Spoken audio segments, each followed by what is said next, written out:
Et donc coucou tout le monde, j'espère que vous allez toutes et tous très bien. Aujourd'hui on se retrouve pour une vidéo assez particulière qui va sûrement faire de la peine à plusieurs personnes, mais je suis obligée de la faire et je suis obligée entre guillemets de prendre cette décision. Obligée est un gros mot, hein, j'ai choisi de la prendre, mais il y a beaucoup de raisons à cela et je vais vous l'expliquer dans cette vidéo. Alors déjà du coup la thématique de la vidéo c'est j'arrête ma boutique sur Etsy. Je vais vous parler essentiellement de pourquoi j'arrête. Je vais pas vous faire un descriptif sur toute la plateforme, etc. Il y a beaucoup de vidéos sur ce sujet, donc n'hésitez pas à les checker sur YouTube. Moi ici, je vais vous parler vraiment des raisons essentielles et non annexes de pourquoi j'arrête sur cette plateforme. Alors Etsy, pour ceux qui connaissent pas, je vais vous faire un petit débrief vite fait. En gros, c'est une plateforme où vous pouvez acheter et vendre des produits artisanaux. Artisanaux, je ne sais pas, à vous d'en juger. Donc en gros, les créateurs de produits artisanaux, on va rester sur ce mot-là, peuvent vendre sur cette plateforme et vous pouvez du coup également en tant que client trouver des produits qui vous correspondent dans la thématique que vous souhaitez dans le monde de l'artisanat. Le principe est cool, je suis d'accord avec vous, mais le problème déjà, enfin le premier problème que je trouve à cette plateforme, c'est que elle est essentiellement tournée vers le client. Alors qu'est-ce que j'entends par là? J'entends tout simplement que c'est une plateforme où en fait les clients sont 10 fois plus mis en avant que les acheteurs. Qu'est-ce que ça veut dire? En gros, quand vous êtes client, vous tapez dans la barre de recherche ce que vous souhaitez, etc. Vous allez tomber sur plusieurs articles de la catégorie que vous aurez recherché et vous allez sûrement trouver votre bonheur. En tant qu'acheteur, c'est pas la même, c'est-à-dire qu'il y a beaucoup de complications derrière pour que les clients tombent sur vos produits et la majorité du temps, ils tombent pas forcément sur vos produits, ils tombent sur d'autres produits, d'autres boutiques et du coup, vous faites pas forcément énormément de ventes et déjà ça c'est un premier problème. Là, je vous parle au tout début quand j'avais pas de communauté, etc. La plateforme ne mettait pas en avant réellement les produits, vous voyez ce que je veux dire? Donc maintenant que vous savez à peu près en quoi consiste cette plateforme, je vais vous expliquer un peu comment se présente une boutique sur Etsy. Alors déjà il faut savoir que toutes les boutiques sont les mêmes, alors vous n'avez pas les mêmes produits, vous n'avez pas la même bio, vous n'avez pas la même photo de profil, ni le même nom d'utilisateur, ni les mêmes avis, etc. Je l'entends bien, mais je veux dire le design est le même, voilà. Donc une boutique Etsy, ça se présente comme ceci, vous avez la petite photo de profil, le nom du vendeur, vous avez une petite place ici pour mettre une petite biographie pour décrire, etc. votre boutique ou pour expliquer ce que vous avez envie de dire par rapport à votre boutique aux clients. Et ensuite, vous avez donc les catégories d'articles si vous en mettez et vos produits. Voilà, ça c'est une boutique lambda, donc ça c'est la mienne que je vous présente. Mais c'est le design lambda en fait.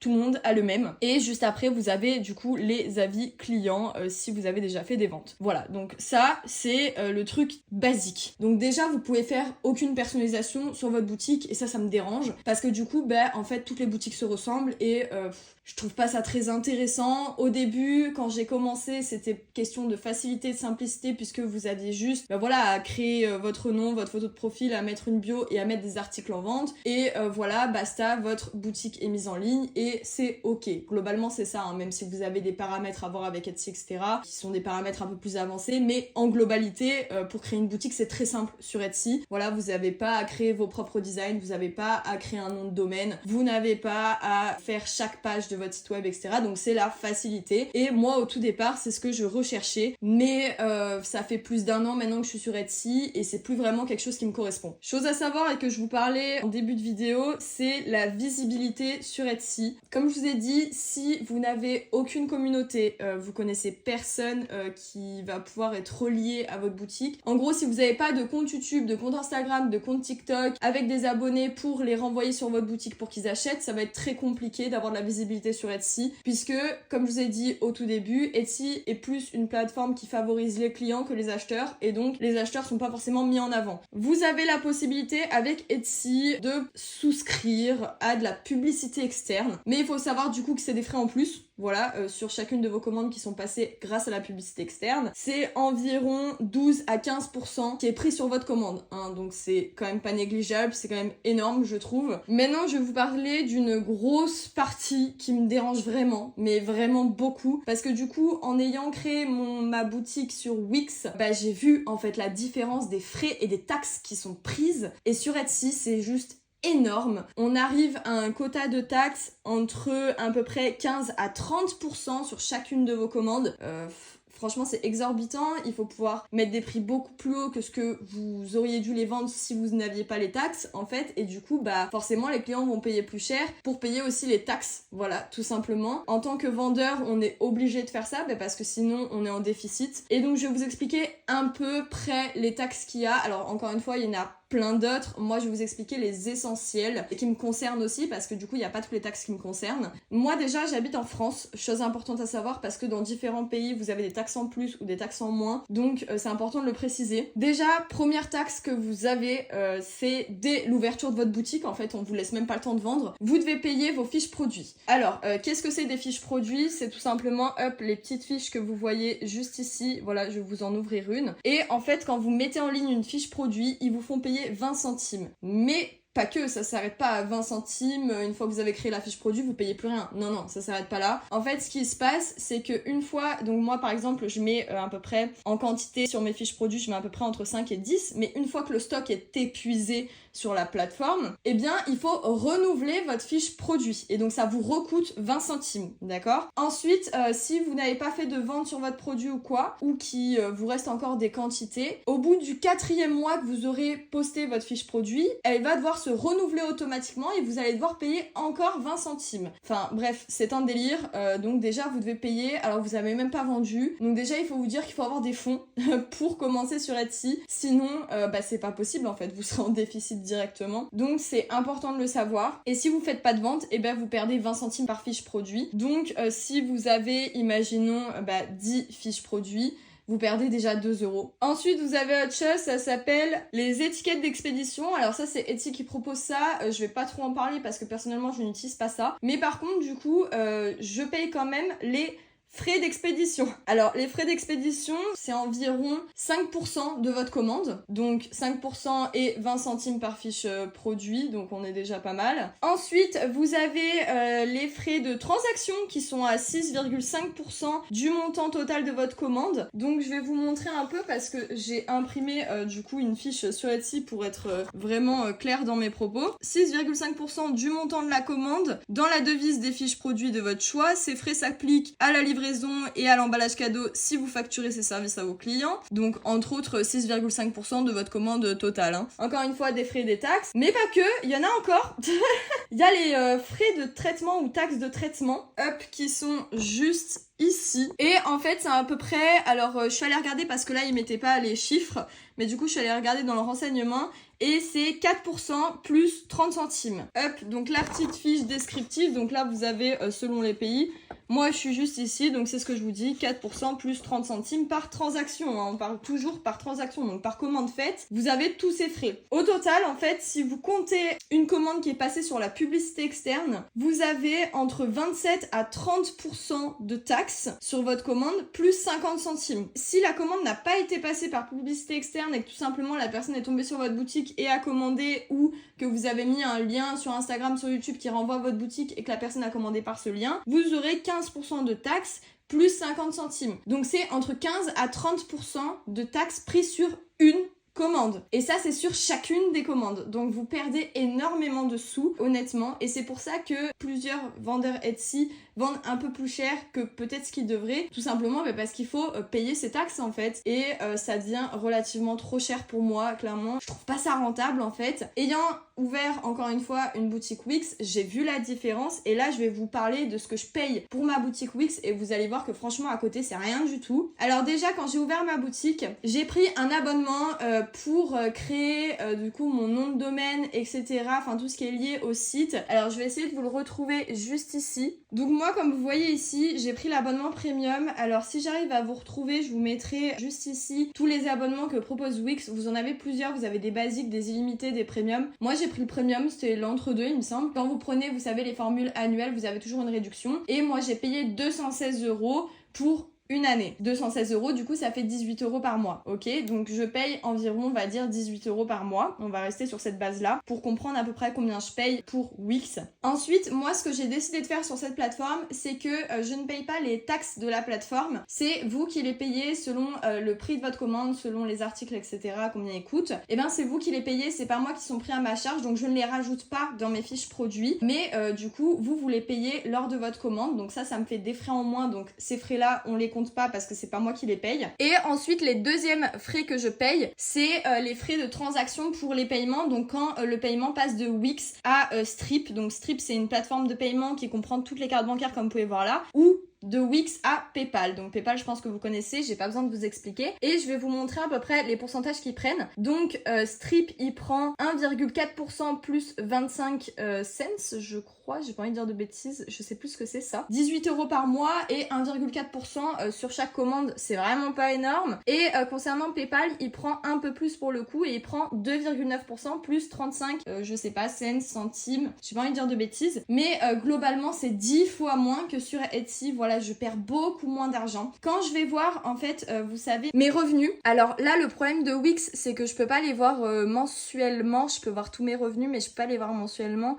Je vais essayer de regarder dans la barre de recherche, mais il me semble pas. À moins que j'ai pas encore trouvé la fonctionnalité, puisqu'il y a beaucoup de choses sur Wix. Bon, je peux pas vous montrer sur Wix parce que sinon vous allez voir les noms des clients. Mais globalement, du coup, vous savez à peu près si vous calculez avec les pourcentages. Franchement, sur 200 €, j'ai pas envie de vous dire de bêtises, mais je perds vraiment pas grand chose. Et là, je vais vous montrer, comparé à Etsy, un des mois où j'ai fait le plus de bénéfices, on va dire, et vous allez voir combien j'ai perdu en frais et en taxes, c'est juste énorme en fait. Je vais vous montrer en 2022 par exemple, en novembre, j'avais fait 1695,68 € et sur ces 1695, j'ai perdu presque 250 € et ça c'est pour la publicité externe, donc 3,24 €. Donc ouais, j'ai à peu près perdu 250 € sur 1700. Alors peut-être comme ça vous allez vous dire mais c'est logique, c'est pas énorme, mais en vrai de vrai j'aurais fait cette somme là sur Wix, j'aurais peut-être perdu 100 €. Je sais pas si vous voyez, mais il y a 150 € d'écart, c'est quand même énorme.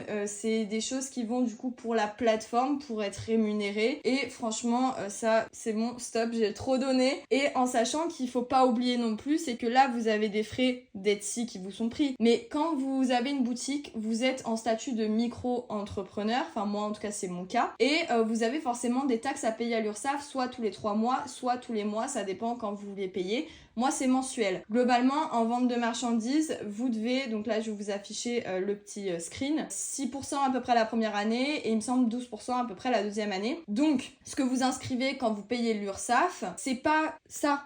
D'accord, c'est pas la déduction des frais d'Etsy, c'est ça, c'est votre chiffre d'affaires. Donc en fait, vous déclarez que vous avez gagné à peu près 1700 €, sauf qu'en réalité, du coup, de ces 1700 €, ils vous prennent 6 ou 12%, tout dépend depuis combien d'années vous avez votre micro-entreprise. Mais du coup, vous perdez les taxes de l'URSSAF qui sont prises là-dessus, mais vous perdez aussi tout ça parce qu'en réalité, vous avez pas gagné ça, vous avez gagné ça, mais ce qu'il faut déclarer, c'est ça, donc votre chiffre d'affaires. Donc, vous avez les frais de l'URSSAF plus les frais qu'Etsy vous ont pris qui sont globalement énormes. Donc, au final, vous perdez, alors je vais vous dire ça tout de suite, on va faire pour 1700 €, hein, on va rester global. 1700 € et je vais vous déduire de 12% puisque moi je suis en deuxième année de micro-entreprise, donc je vais déduire avec le pourcentage que j'ai. Et de toute façon c'est le pourcentage que j'ai payé vu que j'étais en frais de vu que je pensais que ça allait être en frais de prestataire, donc c'est à peu près ce que j'ai payé. J'ai payé 204 € à l'URSSAF.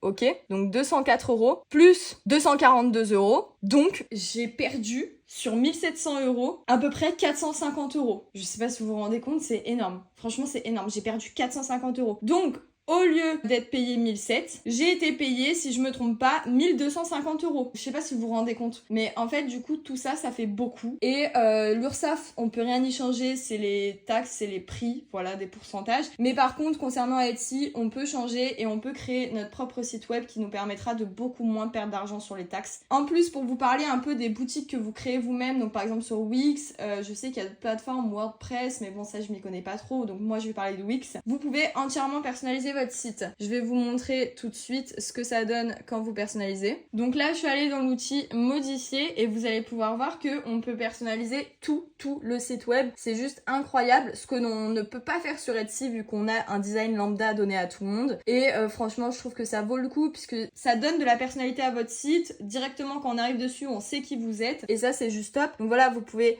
personnaliser les encarts ici, vous pouvez en rajouter, vous pouvez vraiment faire tout ce que vous voulez, vous pouvez ajouter des sections, il y a plein de choix différents. Vous pouvez également donc gérer vos pages de menu, vous pouvez ajouter plein de types d'éléments différents.